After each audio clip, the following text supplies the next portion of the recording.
भारत के aggressive stand ने अच्छे अच्छों को पानी पिला रखा है। चीन हो या पाक, इनकी हर कारस्तानियों का जवाब भारत उनकी ही भाषा में दे रहा है। जहां जरूरत सैन्य शक्ति की है, वहां सैन्य शक्ति का प्रदर्शन भी हो रहा है, और जहां जरूरत है राजनयिक तौर तरीकों की, तो वहां भी भारत का डंका बज रहा है। भारत के विदेश मंत्रालय ने चीन से लेकर पीओके पर कई जरूरी बात कही है। सबसे पहले बात चीन की करते हैं। भारत के विदेश मंत्रालय के प्रवक्ता अनुराग श्रीवास्तव की ओर से चीन के द्वारा एलएसी के हालिया हरकतों पर बयान दिया गया है। भारत ने कहा है कि भारत हमेशा शांति की बात करता रहा है। विदेश मंत्रालय का कहना है कि वुहान बैठक के दौरान पीएम मोदी और शी जिनपिंग ने कहा था, दोनों देश सीमा पर शांति सुनिश्चित करने का प्रयास करेंगे। इसके लिए दोनों देश समन्वय बनाकर काम करेंगे। विदेश मंत्रालय की ओर से यह भी कहा गया है कि हाल के दिनों में जो स्थिति बनी थी, उससे बचा जा सकता था। वहीं थल सेना प्रमुख ने भी चीन के साथ ताजा घटनाक्रम पर राय रखी है। उन्होंने इसे एक चांस की बात करार दिया है। पिछले एक हफ्ते में कई रिपोर्टें आई हैं कि पीएलए और हमारे बीच में कुछ फेस ऑफ हुए हैं, skirmish जैसे चीज़ें हुए हैं।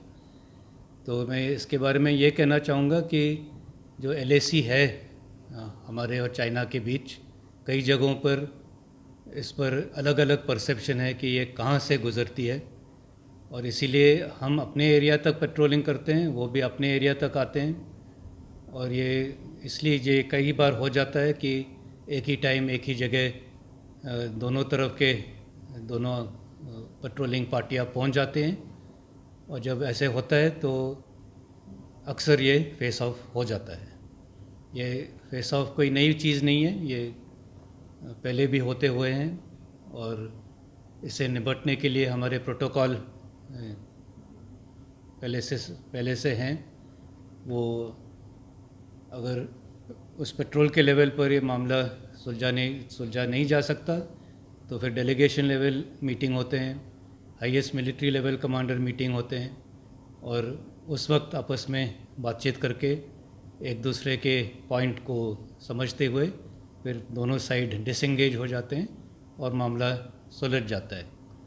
तो ये जो फेस ऑफ हुए हैं, और एक ही समय नॉर्थ ईस्टर्न लद्दाख में, नदन बॉर्डर, नदन कमांड में और सिक्किम के एरिया में, ये सिर्फ चांस की बात है कि ये इकट्ठा हो गए हैं।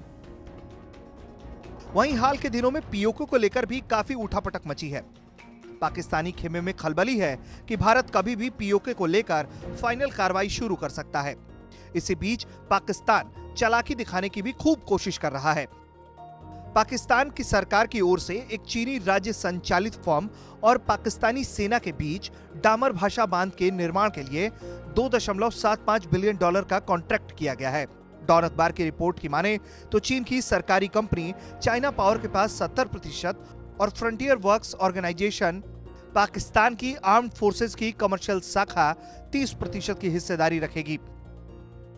इसको लेकर भी भारत ने अपना सीधा सीधा विरोध दर्ज किया है और दो टूक कहा है, इस तरह की कोई भी पहल गैर कानूनी है, क्योंकि यह हिस्सा भारत के जम्मू कश्मीर का है, जिससे पाकिस्तान ने गैर कानूनी तरीके से कब्जा कर रखा है। गीता मोहन, भारत तक।